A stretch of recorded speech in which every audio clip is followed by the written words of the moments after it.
মা, হ্যাঁ তুমি ছাদের উপরে সকাল সকাল এসে কি করছো বলো তো? এই তো নিচে এতগুলো মাছ না কাটা যাবে না বেসিনের কাছে। বেসিনের কাছে কাটলে না বেসিনটা নোংরা হয়ে যায় পুরো। আর আমাকে নোংরা জিনিস পছন্দ লাগে না। ওই জন্য রোদের মধ্যে ছাদেই চলে এসেছি। আর বড় বড় আঁশ পাখনা না কাটলে না টালসগুলো ভেঙে যেতে পারে, ওই জন্য আমি ছাদের উপরে চলে এসেছি। আরামসে এখানে বসে বসে কেটে নিচ্ছি।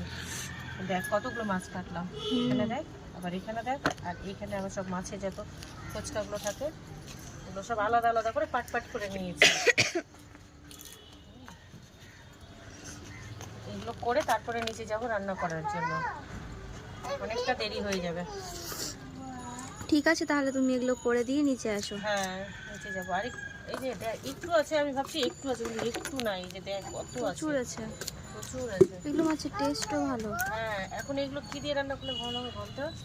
এখন বিচি বিচি সিম হয়ে গেছে, এখন সিম দিয়ে আর আলু দিয়ে টমেটো দিয়ে রান্না করব, দারুণ লাগবে খেতে। এগুলো করে তারপরে রান্নাটা বসাবো। এগুলো করে নি, ওগুলো হয়ে গেছে প্রায়। এই যে শুধু এইভাবে সারা সরে যাও। আর এটা নিয়েছি কাটার জন্য, সহজে কেটে যাবে। ঠিক আছে, তুমি তাহলে কেটে নাও। ঠিক আছে, কেটে